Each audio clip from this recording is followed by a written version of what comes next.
Hello, നമുക്ക് construction work കഴിയുന്നതിന് മുന്നേ തന്നെ ഒരു ഹോം ടൂർ ചെയ്താലോ? റെഡിയല്ലേ?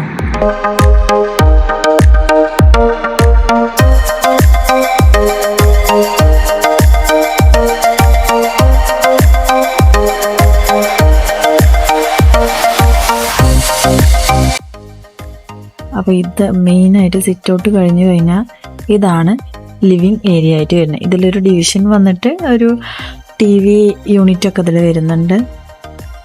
ഇത് സ്റ്റെയർ, അതിൻ്റെ സ്റ്റെയറിനോട് തൊട്ട് തന്നെ സ്റ്റഡി ടേബിൾ ഇവിടെ സെറ്റ് ചെയ്യാനാണ് പ്ലാൻ ഉള്ളത്. ഇത് ഞങ്ങളുടെ മാസ്റ്റർ ബെഡ്റൂം കേട്ടോ. അപ്പോൾ ഇവിടെ കേട്ടോ നമ്മുടെ മാസ്റ്റർ ബെഡ്റൂം വരുന്നത്. ഇവിടെയാണ് നമ്മുടെ ഗൃഹനാഥനും ഗൃഹനാഥയൊക്കെ കിടക്കുന്നത്, അങ്ങനെയാണ് പറയുന്നത്.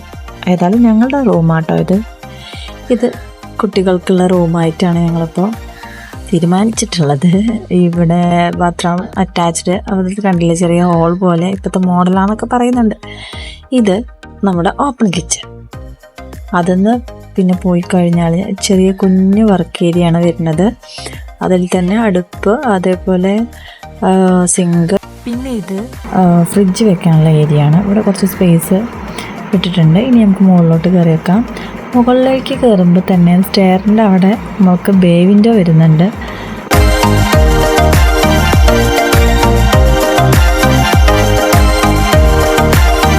മുകളിൽ നിന്ന് താഴോട്ട് ഉള്ള വ്യൂ പോയിന്റ് ആട്ടോ ഇവിടെ ഹൈലൈറ്റ്. ഈ സൈഡിലേക്ക് ഓപ്പൺ ടെറസ് ആട്ടോ വരുന്നത്.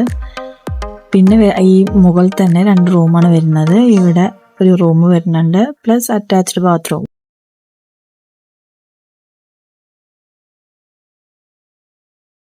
ഇനി ഇതിൻ്റെ മുകളിലേക്ക് പണി നടന്നുകൊണ്ടിരിക്കുകയാണ്.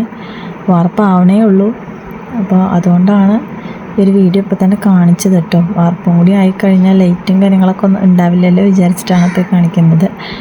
ഇത് നമ്മുടെ ഓപ്പൺ ടെറസാണ്.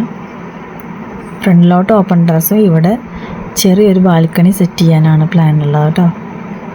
ഇതാണ് ഓപ്പൺ ടെറസ്. നമുക്ക് തുണിയൊക്കെ അലക്കിയിടാനും മറ്റും ഉള്ള ഒരു ചെറിയ ഏരിയയാണ് വരുന്നത്. പിന്നെ ബാക്കിലാണ് നമ്മൾ വാഷിംഗ് മെഷീൻ ഏരിയ വരുന്നത്.